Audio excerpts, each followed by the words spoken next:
नमस्कार दोस्तों, मैं डॉक्टर राजेश लोधी एडवोकेट। और दोस्तों, अक्सर जब भी हम कोई प्रॉपर्टी खरीदते हैं तो हमें बहुत सारी जानकारियां नहीं होती हैं जिसका कि हमें खामियाजा भुगतना पड़ता है। तो आज की वीडियो में हम बात करने वाले हैं कि हमें कौन से रेट पर हमारी प्रॉपर्टी की रजिस्ट्री करवाना चाहिए। तो डिटेल में इस टॉपिक पर बात करने वाले हैं, इसलिए वीडियो को स्किप मत करिएगा और सारी जानकारी आपको हम डिटेल में बताने वाले हैं। तो दोस्तों, सबसे पहले हम आपको बता दें कि प्रॉपर्टी हम जब खरीदते हैं तो उस प्रॉपर्टी का हमें एग्रीमेंट करना चाहिए और एग्रीमेंट में हमें सारा डिटेल में विवरण देना चाहिए कि इस प्रॉपर्टी को हमने इस व्यक्ति से परचेज़ किया है, इतने पैसों में परचेज़ किया है और जो पेमेंट है उसमें से हमने इतना पैसा नकद दिया है, इतना पैसा हम चेक के माध्यम से देंगे या फिर डीडी के माध्यम से देंगे। तो ये सारी डिटेल स्पष्ट होनी चाहिए। तो दोस्तों, जब भी रजिस्ट्री करवाते हैं तो रजिस्ट्री को हमेशा गवर्नमेंट रेट पर ही करवाना चाहिए। लेकिन दोस्तों, ये ज़रूरी नहीं है कि आप गवर्नमेंट रेट पर ही रजिस्ट्री करवाएं, क्योंकि दो रेट होते हैं। पहला होता है गवर्नमेंट रेट और दूसरा होता है मार्केट वैल्यू, मार्केट रेट। तो मार्केट रेट हमेशा प्रॉपर्टी का ज़्यादा रहता है और गवर्नमेंट रेट जो है कम रहता है। अगर आप गवर्नमेंट रेट पर रजिस्ट्री करवाते हैं तो गवर्नमेंट रेट कम होने के कारण आपको स्टैम्प ड्यूटी कम भरनी पड़ेगी, जिससे कि आपकी पैसे की बचत आप कर पाएंगे।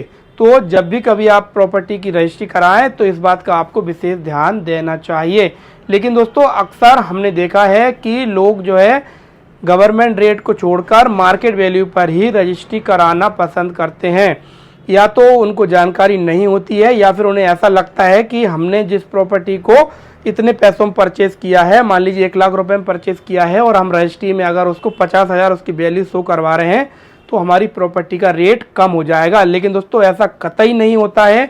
लोगों के मन में ये भ्रांति होती है और जो है कानून की जानकारी का अभाव होता है। तो यहाँ पर स्पष्ट करना चाहेंगे कि मान लीजिए कोई प्रॉपर्टी है जिसका मार्केट वैल्यू 1 लाख रुपए है और उस प्रॉपर्टी को आप परचेज कर रहे हैं। आपने 1 लाख रुपए उस व्यक्ति को जिससे आप खरीद रहे हैं पेमेंट किया है, लेकिन अगर आप मार्केट वैल्यू को छोड़कर गवर्नमेंट वैल्यू में उसकी रजिस्ट्री कराते हैं, गवर्नमेंट वैल्यू में उसकी कीमत मान लीजिए 50 या 60 हज़ार रुपये आ रही है, उतने का अगर आप स्टाम्प ड्यूटी जमा करते हैं तो भी आपकी प्रॉपर्टी की वैल्यू कम नहीं होगी, क्योंकि मार्केट वैल्यू से ही कभी भी आप प्रॉपर्टी को बेचेंगे तो उस प्रॉपर्टी को मार्केट वैल्यू से ही बेचा जाएगा। तो इस बात से कोई फ़र्क नहीं पड़ता है कि आपने जो है मार्केट वैल्यू देकर रजिस्ट्री कराई है या फिर गवर्नमेंट वैल्यू देकर रजिस्ट्री कराई है। लेकिन दोस्तों, अगर आप लोन ले रहे हैं, फाइनेंस करवा रहे हैं, तो ऐसी स्थिति में आपको जो है गवर्नमेंट वैल्यू और मार्केट वैल्यू दोनों को समझना होगा। और जो है अगर आप लोन ज़्यादा लेना चाहते हैं तो आपको उस हिसाब से रजिस्ट्री करवानी होगी। तो जानकारी अच्छी लगी तो वीडियो को लाइक करें और हमें सब्सक्राइब जरूर करें।